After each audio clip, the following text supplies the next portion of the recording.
Look at that giant pile of, what are those black-looking teeth? That is what we're talking about today, folks. No new music today. There is more news coming on that front soon. But for today, I want your butts glued to your seats for the wonderful world of acoustic foam. Roll that clip.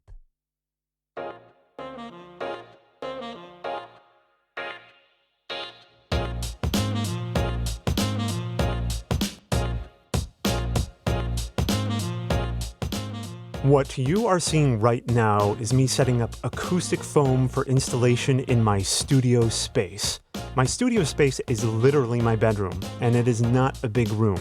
It is 10 by 10 and has a queen-size bed so that my feet don't hang off the edge of my mattress. So as you can imagine, having a desk against a wall in a space that small causes sound to reflect. In my case, it causes recordings of my voice to sound boxy, as if there are walls that you can hear around me. This forces me to get a bit more creative in post-production within those limitations, but I'd like to get to a point where the room I'm in is as little of an obstacle to great audio as possible. Before I tell you exactly the process and give you an A-B comparison of before and after, let's talk about acoustic foam itself.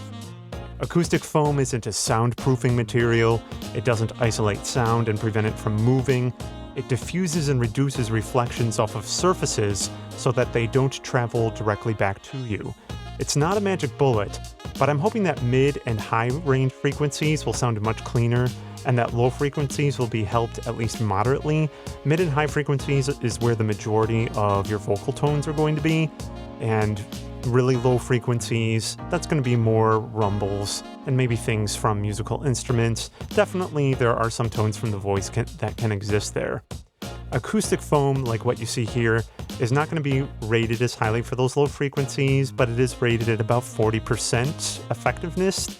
You can read more about this stuff in the links I'm providing in the description. With that out of the way, let's get down to business and talk about how this project was done. You might have a bit of an idea forming at this point since you've seen a bit of footage in the list of materials, but I want you to be made aware of everything in case you want to try this on your own. First, make sure you are working in an open area where air can get in. I'm working in a garage. Wind seemed to get in a little with the door open, so I was opening the garage door between completing boards to let more fresh air in. You're going to see in a lot of these clips where I'm working in the garage that I am wearing a mask. That's just because the aerosol was building up a bit in between getting some of the boards done. Make sure you have something between the corrugated plastic, the Coroplast, those are those plastic boards there, and the ground. This way, the spray adhesive won't be stuck to a permanent surface.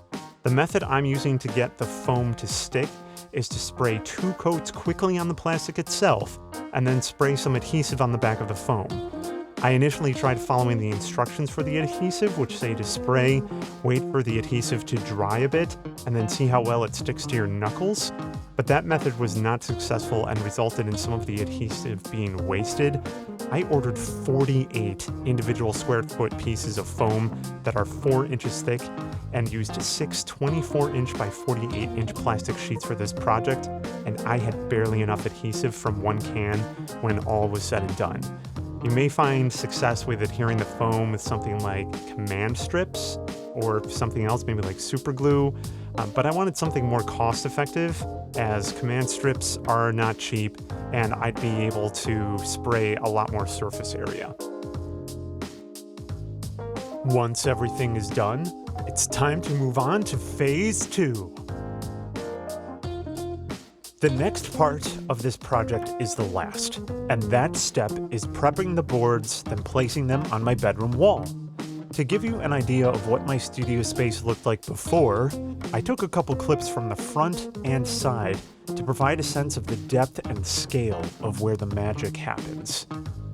The scissors and tape come in at this point. The tape I used here is called nano tape.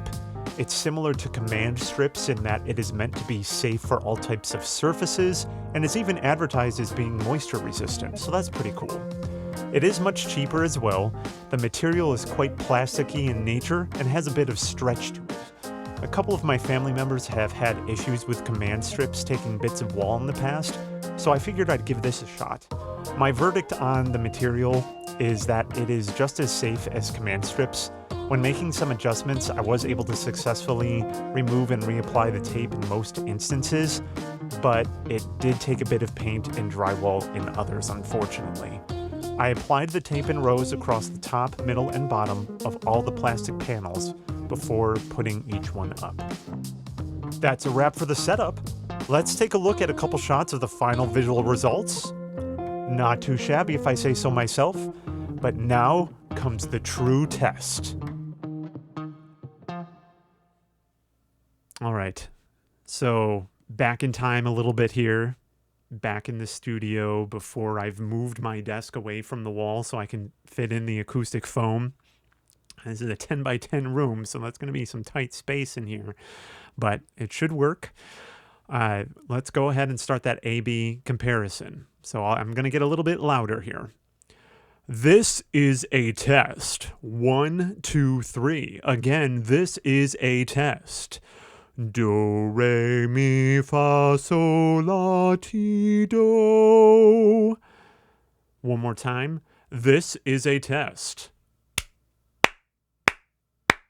This is a test.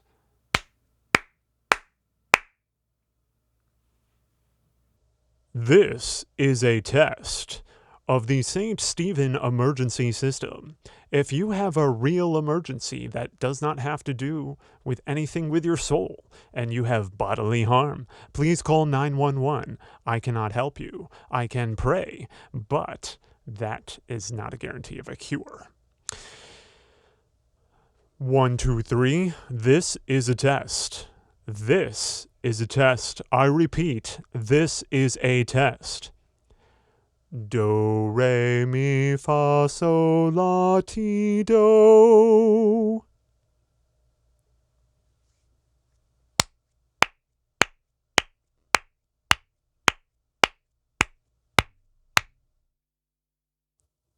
What did you guys think?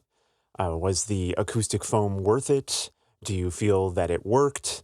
In my opinion, I definitely think it did. It did help with audio reflections. In terms of overall clarity, it didn't make a huge impact. It wasn't very dramatic, but the sound is drier. There's not as much that I would have to do there in post to feel comfortable with, blending that vocal take with other things. Do keep in mind, the audio equipment I am using may also affect the results. So the microphone I have is a dynamic microphone with a pattern that emphasizes sound from the front. It's very good at rejecting noise from the sides and from the back.